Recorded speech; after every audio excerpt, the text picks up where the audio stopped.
Bonjour, bienvenue dans cette nouvelle Vendée au direct. Aujourd'hui, nous parlons démocratie participative. Souvenez-vous, il y a un mois, nous vous présentions d'ailleurs les idées issues des citoyens de plusieurs quartiers de Saint-Gilles-Croix-de-Vie. La ville a d'ailleurs été récompensée pour cela, mais partout en Vendée, sur le territoire, la démocratie participative fait son chemin. Exemple ce matin avec La Roche-sur-Yon. Bonjour Luc Boire. Bonjour.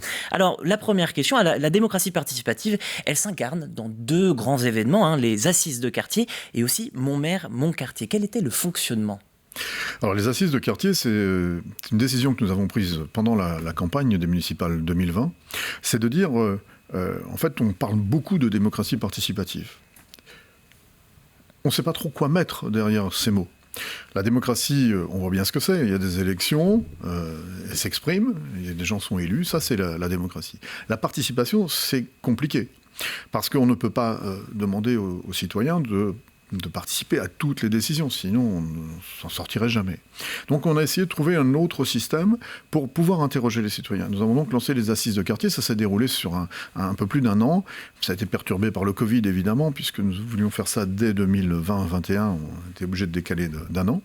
Et c'est quand même plus de 8000 personnes qui ont participé d'une manière ou d'une autre à cette session des assises de quartier. Et sont sortis de ces réunions 49 propositions que nous allons mettre en œuvre au fur et à mesure du mandat sur La Roche-sur-Yon. C'est un exercice extrêmement intéressant parce que de pouvoir interroger les gens, de pouvoir, sur des sujets qu'ils ont choisis eux-mêmes, pouvoir orienter la politique municipale avec ces participations-là, c'était un bel exercice. Et puis parmi les décisions, il y a un budget participatif à hauteur de 200 000 euros. Alors d'autres villes ont tenté, il y a eu Sévremont, il y a eu les Sables d'Olonne. D'ailleurs, au Sables d'Olonne, c'est 150 000 euros. Les citoyens, ils mettent en avant des projets autour du patrimoine, de la vie quotidienne pour les Sables. Ici, qu'est-ce que ça va être ? Comment vont être les modalités ? Est-ce que vous avez déjà des premiers éléments ? Alors non, nous avons lancé une interrogation sur le net. Il y a aujourd'hui à peu près 500 personnes qui ont répondu. D'abord pour savoir si les habitants de La Roche-sur-Yon souhaitaient un budget participatif. Globalement, la réponse est plutôt oui. Et donc maintenant, nous les interrogeons sur ce qu'ils veulent en faire. Est-ce que c'est un budget qui va être utilisé par quartier ? Est-ce que c'est un budget qui est utilisé sur l'ensemble de la ville, sur un projet qui se dégage des assises de quartier ou des interrogations de citoyens ? C'est ce qui se passe en ce moment, c'est l'interrogation qui est proposée aux Lyonnais en ce moment. Ils ont jusqu'à quand pour pouvoir Ils ont jusqu'à mi-mars, je crois. D'accord. Dans l'opposition, on vous a reproché 3 choses. Alors, il y a d'abord un manque de moyens, c'est-à-dire que certains vous disent, on pourrait mettre 1 ou 1,5 million. Là, vous proposez 200 000. On peut aussi mettre 10 millions, pas de problème. Je vous laisserai répondre dans un instant, puisqu'il y a aussi donc d'abord la question des moyens, les discussions autour des projets qui seraient plus ou moins déjà actés, je cite en tout cas les membres de l'opposition, et enfin un manque de clarté quant au processus final. Qu'est-ce que vous voulez leur répondre ? Manque de clarté. Quand on ne participe à rien, qu'on ne vient à aucune réunion, évidemment qu'il y a un manque de clarté. Il faut participer pour voir ce qui se passe. Donc c'est absolument clair, puisque tout se fait en pleine transparence. Évidemment, c'est les citoyens qui décident. Des choses qui seraient décidées par avance, non, ce sont bien les citoyens qui vont décider de ce qu'ils vont vouloir faire. Quant au montant proposé de 100 000 euros, c'était le montant proposé auparavant sur les enveloppes de quartier qui date d'il y a déjà pas mal de temps. Et donc c'est ce budget-là que nous avons souhaité reconduire. Je l'ai dit dans chacune des rencontres Mon maire, mon quartier, on n'est pas arrêté à un budget. Le budget, c'est une base. Mais si nous avons des projets citoyens qui sont intéressants pour l'ensemble de la ville ou extrêmement pertinents pour un quartier, on est en capacité de dépasser ce budget. Mais il faut bien une base de démarrage. Et puis on verra au fur et à mesure des années s'il faut faire évoluer ce budget-là. En fait, il y a juste un prisme qui change énormément par rapport à ce qu'ils ont connu, eux, des enveloppes de quartier. C'est que les enveloppes de quartier, c'était des réunions où les habitants se prononçaient sur des projets qui étaient pour la plupart des projets personnels.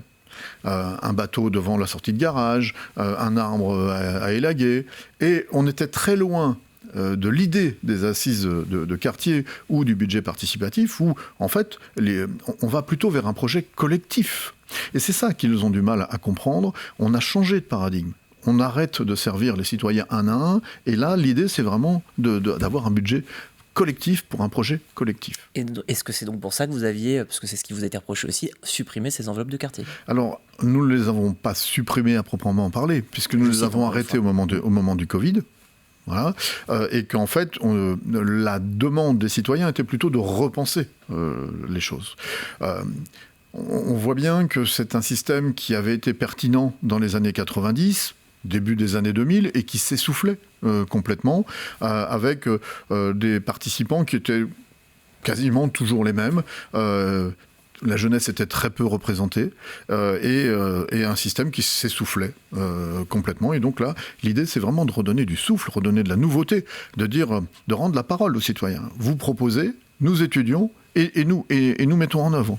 C'est une matière qui est quand même très fluctuante, si je puis dire ainsi, parce que vous le dites vous-même, redonner un second souffle. On a vu plein d'exemples dans les différentes municipalités. Certains ont commencé, puis se sont arrêtés. Comme je le disais, des exemples, il y en a eu à Fontenay-le-Comte, à Esnay, dans d'autres lieux. Alors pourquoi c'est important de consulter ces citoyens de la sorte avec ces idées de démocratie participative? Je pense que nous sommes arrivés dans une période où le citoyen a besoin de s'exprimer, sans doute plus qu'il le faisait, avant Covid. Je crois que le Covid a changé beaucoup de choses. Et d'interroger les citoyens, de leur demander leur avis, sans aller jusqu'en Suisse à faire des votations par projet, je pense que c'est important de leur donner la parole, pas uniquement le jour des élections, mais tout au long du mandat, pour dire voilà ce que nous proposons, voilà ce qu'on peut mettre en œuvre, qu'est-ce que vous en pensez ? Et vous, si vous aviez ce budget, qu'est-ce que vous voudriez en faire? Moi, il me semble que c'est extrêmement important. Et quand on voit la participation des assises de quartier, nous sommes très très loin en termes de participation, bien au-delà de toutes les villes qui ont créé ces assises de quartier. Je pense à Saint-Étienne, chez mon ami Gaël Perdriau, ou à Rennes, qui ont mis ça en œuvre depuis quelques années. Nous avons une participation qui est beaucoup plus importante. Et donc, moi, je crois à cette voix du citoyen. Eh bien, merci beaucoup, Luc Bouard, d'avoir répondu à nos questions. Merci à vous aussi d'avoir suivi cette nouvelle Vendée en direct. Vous le savez, lundi, nouvelle semaine. Et qui dit nouvelle semaine, dit nouveau présentateur. Vous retrouverez Diane Delangle. Quant à nous, nous nous retrouverons sur les journaux télévisés. Je vous souhaite une très bonne journée sur TV Vendée.